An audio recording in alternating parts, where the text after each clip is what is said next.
Hay temas que todos preferimos evitar, y la muerte suele ser uno de ellos, pero ignorarla no cambia la realidad, solo nos priva de verla como Dios quiere que la entendamos. Bienvenido a Sabiduría para el Corazón con el pastor Stephen Davey, en la voz y adaptación de Daniel Cuquín. Hoy continuamos nuestro estudio en el libro de Eclesiastés, donde Salomón contrasta la mirada limitada del ser humano con la perspectiva clara y reveladora de Dios.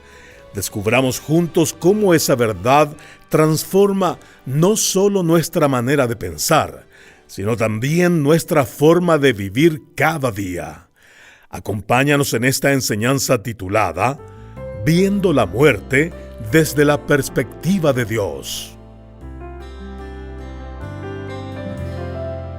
No hay duda de que el rey Salomón quería que su hijo Roboam leyera su diario y aprendiera de él, pero dudo seriamente que pensara que su diario sería leído y estudiado durante los próximos 3000 años, hasta hoy. Hasta ahora hemos visto cómo Salomón escribe con los pies bien puestos sobre la tierra. Él es contundente y habla sin pelos en la lengua. Él presenta la dura realidad sin rodeos. Su pluma frecuentemente está sumergida en la tinta amarga de la frustración y el desánimo. Su diario incluye versículos que probablemente usted nunca va a memorizar, y mucho menos leerá para encontrar ánimo y consuelo. De hecho, a veces estamos convencidos de que su diario debería titularse categóricamente «La vida es difícil, y eso cuando es un buen día». Nunca lo pondríamos en un cuadro para decorar la casa. La vida es difícil y luego morimos. Gracias, Salomón, por ese pensamiento. Pero hemos descubierto que, en medio de su frustración, anhelos, desesperación y desaliento, el Espíritu Santo lo está guiando para ofrecer un profundo consejo y una perspectiva correcta para todos nosotros que vivimos aquí abajo, debajo del sol. Al retomar nuestro estudio, Salomón va a hacer esto mismo nuevamente, mientras él escribe algunos pensamientos nuevos en su diario. Él va a comenzar con algo de desesperación y frustración, pero luego termina con un consejo inspirado.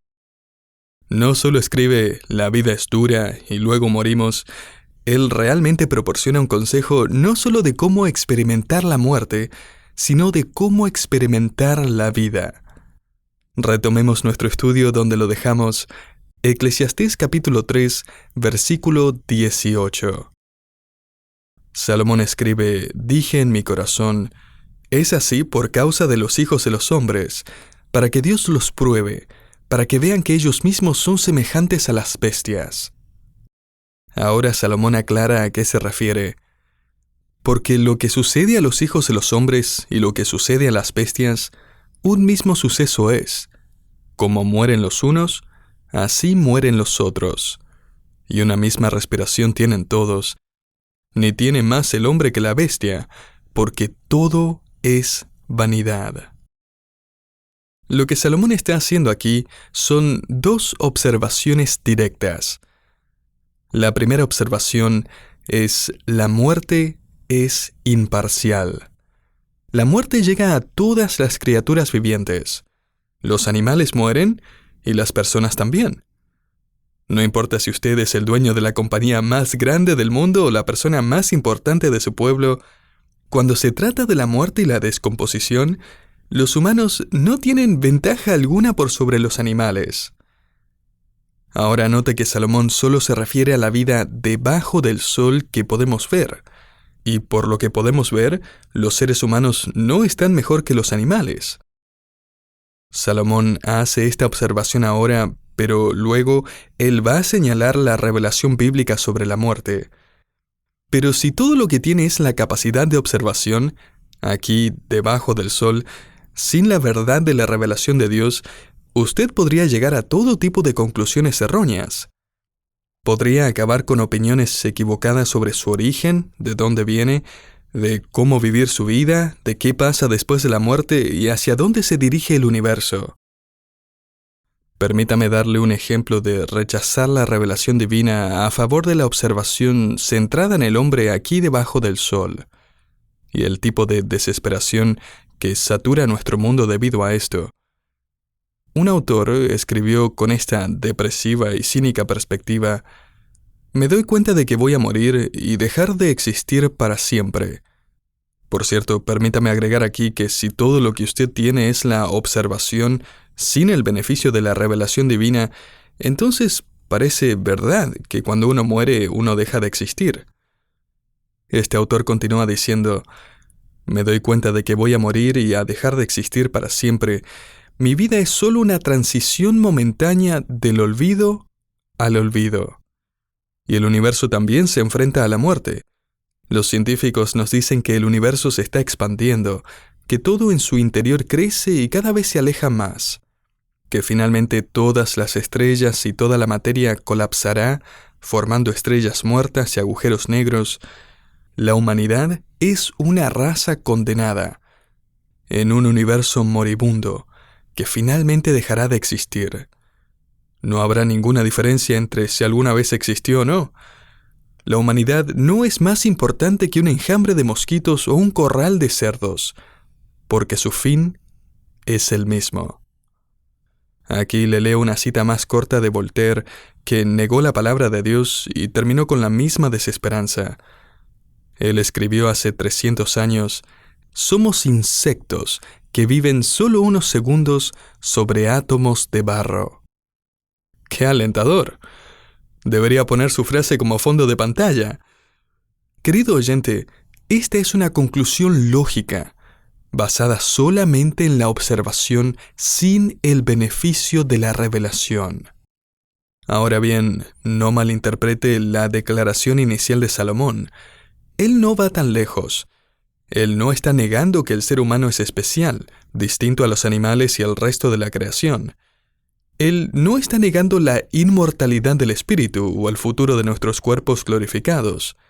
Él no niega la resurrección de la humanidad a un destino eterno o el futuro de un nuevo universo que Dios va a recrear al final de la historia como la conocemos. El resto de la revelación de Dios completa nuestro entendimiento sobre el tema, así que no hay por qué desanimarse.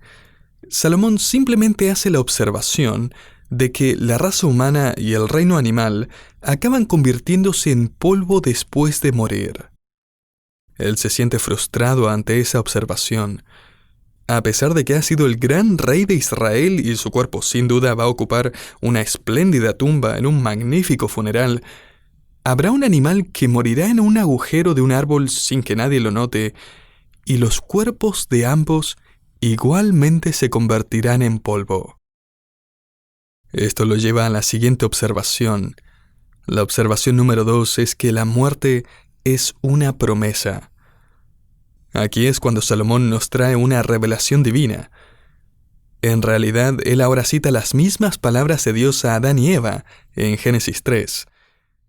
Él usa la misma palabra para polvo que Dios usó en Génesis. Fíjese, todo va a un mismo lugar. Todo es hecho del polvo y todo volverá al mismo polvo. Eclesiastés 3:20. Querido oyente, lo que le pasa a su cuerpo después de la muerte no es un accidente, es una promesa divina. Esta es la promesa que Dios les hizo a Adán y a su esposa cuando fueron expulsados del jardín del Edén. Dios les prometió que su pecado provocaría el revés de la creación. Dios creó a Adán del polvo, y por causa de su pecado, él volvería al polvo. Esta regresión afectaría no solo a la raza humana, sino también al reino animal. Mientras Adán y Eva eran expulsados del jardín del Edén, Dios le dijo a Adán: «Con el sudor de tu rostro comerás el pan, hasta que vuelvas a la tierra, porque de ella fuiste tomado, pues polvo eres, y al polvo volverás». Génesis 3:19. Salomón cita en Eclesiastés 3 esta promesa de Dios para Adán y el resto de la raza humana. Sí, Salomón está frustrado al ver que su cuerpo y los animales van a experimentar la misma regresión al polvo. Pero Salomón parece reconocer que todo esto es el resultado del pecado. Cada muerte en el planeta Tierra es un signo de exclamación de que Dios está cumpliendo su promesa. El pecado entró en el mundo y por el pecado, la muerte. Cada ataúd que eventualmente se llena de polvo es un amén, es un así sea a la palabra de Dios. Del polvo al polvo ha sido el epitafio a lo largo de la historia humana. Pero querido oyente, ese polvo no es el final. Lo que Salomón hace a continuación es proporcionar algunas verdades sobre la vida después de la muerte, haciendo dos preguntas retóricas. La primera se encuentra en el versículo 21. ¿Quién sabe que el espíritu de los hijos de los hombres sube arriba y que el espíritu del animal desciende abajo a la tierra? En otras palabras, ¿quién conoce los detalles sobre la vida después de la muerte?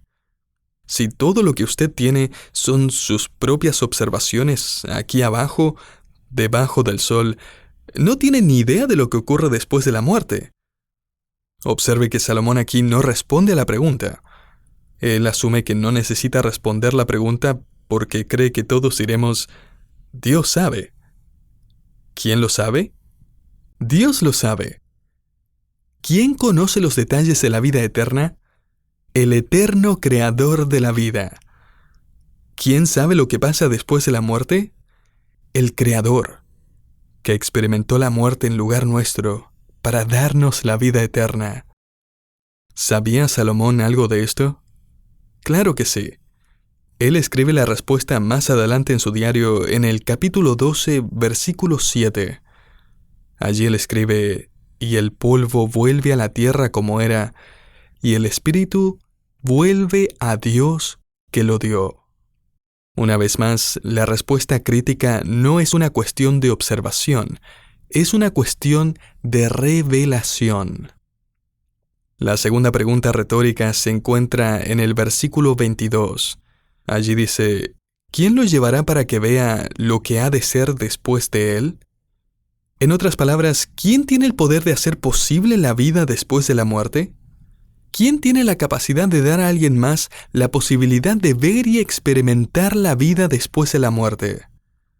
Salomón tampoco responde a esa pregunta porque asume que todos en Israel ya sabían que la respuesta es que Dios tiene el poder de dar vida eterna. Salomón conocía los otros pasajes en el Antiguo Testamento que responden a esta pregunta.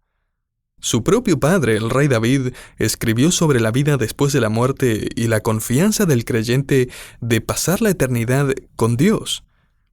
Por ejemplo, él escribió en el Salmo 49, versículo 15, «Pero Dios redimirá mi vida del poder del Seol, porque Él me tomará consigo». Nosotros hoy disfrutamos de una revelación completa con muchos más detalles sobre la eternidad de los que tenía Salomón. Podemos escuchar la promesa del mismo Hijo de Dios para todos los que lo seguimos, que ha ido a preparar un lugar en la casa del Padre. Juan 14, del 1 al 3. La palabra de Dios promete además que los que siguen a Cristo resucitarán. 1 Tesalonicenses 4, 16. El apóstol Pablo le escribió a Timoteo esta misma promesa. Cristo sacó a la luz la vida y la inmortalidad por medio del Evangelio. 2 Timoteo 1:10. Querido oyente, esta no es una cuestión de observación aquí abajo, debajo del sol. Esta es la revelación del Creador del sol. Revelación que tenemos en nuestras manos, entre las tapas de nuestra Biblia. ¡Qué gran regalo de parte de Dios! Este es un regalo increíble. Lo que no significa que dejamos de observar, o de explorar, o investigar. Simplemente entendemos que, apartados de la revelación divina, podríamos terminar llenando los espacios en blanco con la respuesta equivocada. ¿Y qué pasa con todas las personas que no tienen una copia del libro de la revelación inspirada de Dios? Bueno, esa es la misión del creyente a través de los siglos y de la Iglesia hoy. Hacer discípulos de todas las naciones, y Dios también tiene mucho que decir sobre esa misión. Pero la verdadera pregunta en este momento no es acerca de todas esas personas y lo que han hecho con la revelación de Dios.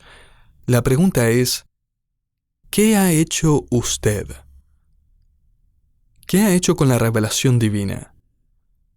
¿Toma tiempo para estudiar la palabra de Dios? Y no solo eso, ¿la cree de corazón? ¿La aplica a su vida? ¿Tiene la Biblia un impacto en su vida? ¿Deja usted que la verdad de Dios transforme su pensamiento, acciones y actitudes? Sin la revelación divina, su observación podría llevarlo a creer que los animales y los seres humanos dejan de existir después de la muerte, que Dios ni siquiera existe, que al final el universo va a implosionar y todo va a dejar de existir, que la vida es un misterio sin sentido y que en realidad no somos más que insectos viviendo durante unos segundos sobre átomos de barro. Esa fue la desesperanza del Premio Nobel de Literatura en 1952.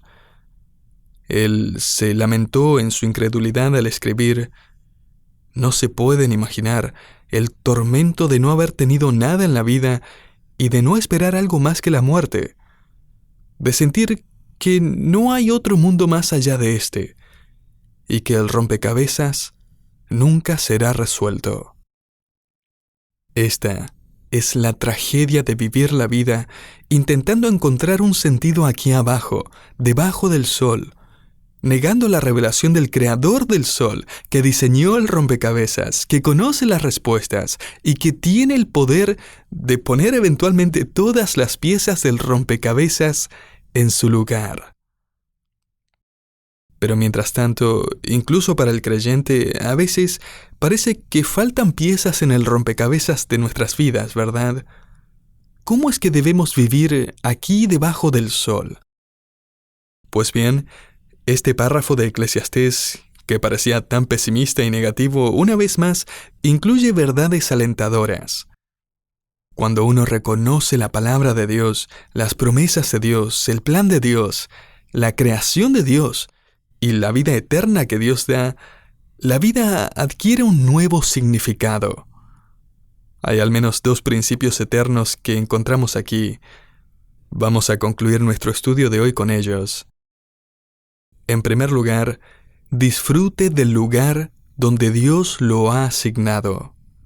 Volvamos al versículo 22, donde Salomón escribe: «No hay cosa mejor para el hombre que alegrarse en su trabajo, porque esta es su parte». En otras palabras, no malgaste su vida lamentándose, codiciando, quejándose o vengándose. Usted tiene una vida. Aprovéchela al máximo. Salomón nos recuerda que nuestras vidas no son un accidente. Dios le ha asignado un trabajo. Su trabajo es un regalo de Dios, sea cual sea. Puede ser en la cocina, en el juzgado o en el aula de clase. Haga bien su trabajo. Y pídale a Dios que le dé alegría en su esfuerzo. El diablo no puede tener su alma, querido creyente, pero ciertamente quiere robarle la alegría. Así que si va por la vida sin agradecer a Dios, obedecer a Dios, sin alabar a Dios, no está adorando a Dios realmente. ¿Cómo puede usted adorar a Dios? Dándole gracias en abnegación, humildad, alabanza, obediencia y confianza. Según las Escrituras, todo eso es adoración. La adoración no es solo el domingo por la mañana, sino el lunes por la mañana también. Y podemos desperdiciar nuestras vidas si no adoramos a Dios. Al comentar sobre este pasaje, Warren Wiersbe escribió la ilustración del granjero que oraba en la mesa: «Señor, gracias por la buena comida y la buena digestión». Cuán cierto, ¿verdad? A medida que uno envejece, más agradecido está por una buena digestión que por una buena comida. Por eso muchos le ponen semillas de chía a todo lo que ven. Hasta he visto a gente ponerle semillas de chía al helado. Eso no es bíblico. El punto es este: la vida y todo lo que hay en ella es un regalo de parte de Dios. Por eso podemos disfrutarla, aun cuando haya dificultades y problemas viviendo en este mundo pecador. Debemos aprovechar este regalo de vida al ser fieles, esforzándonos en lo que sea que Dios nos ha llamado a hacer.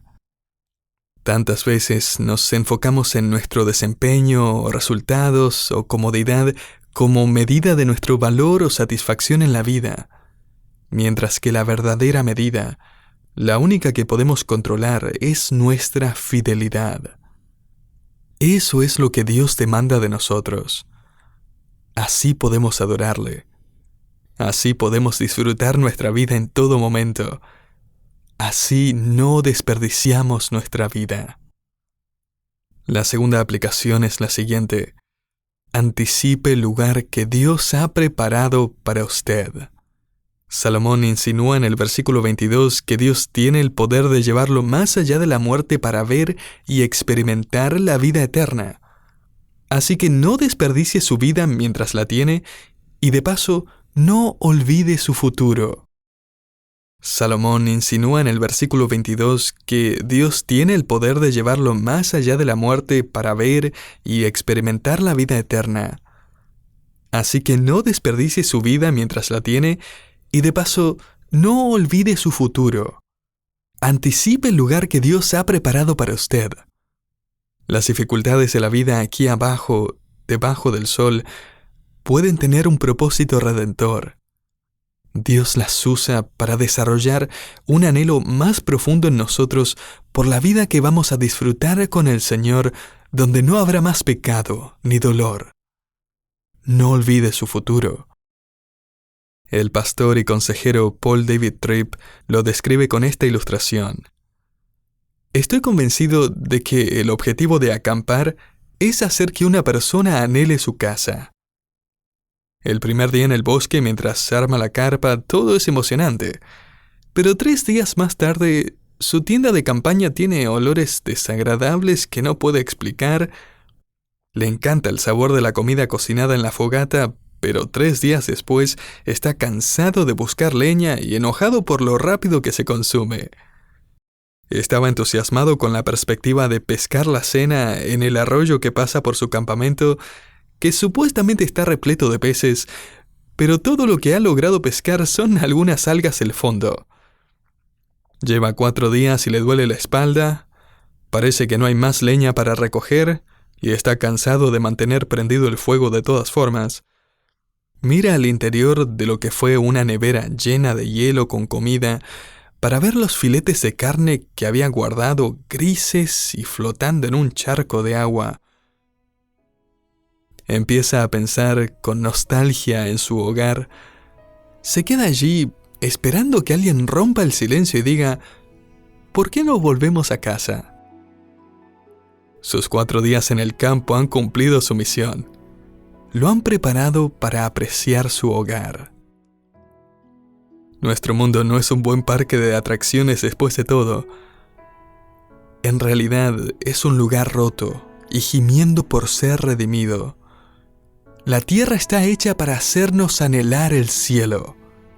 El tiempo aquí, en este mundo, está destinado a prepararnos para la eternidad. Así que, querido oyente, cuando la vida aquí, debajo del sol, se vuelve incómoda, difícil, triste, dolorosa y aún prácticamente insoportable, recuerde que este no es el final de la historia. Entre otras cosas, Dios ha permitido lo que está sufriendo para recordarle que usted es un extranjero, un peregrino, que solo va de pasada por este mundo de camino a su hogar eterno, donde no habrá más muerte, ni más llanto, ni clamor, ni dolor. Apocalipsis 21:4. Mantenga su mirada allá arriba, más allá del sol, donde le espera su verdadero hogar, con su amado Salvador, el Señor Jesucristo.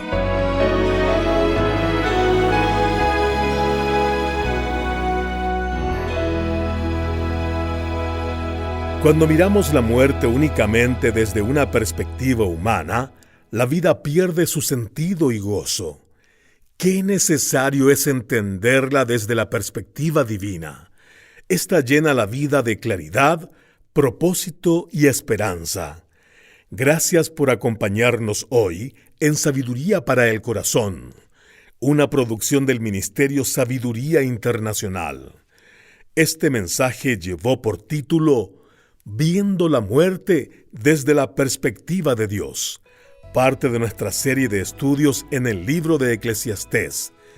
Si tienes preguntas sobre lo que escuchaste en este mensaje o simplemente quieres compartir un motivo de oración, escríbenos a través de la página web sabiduriainternacional.org/contacto. Nos encantará saber de ti. Te esperamos en nuestro próximo programa de Sabiduría para el Corazón. Bendiciones.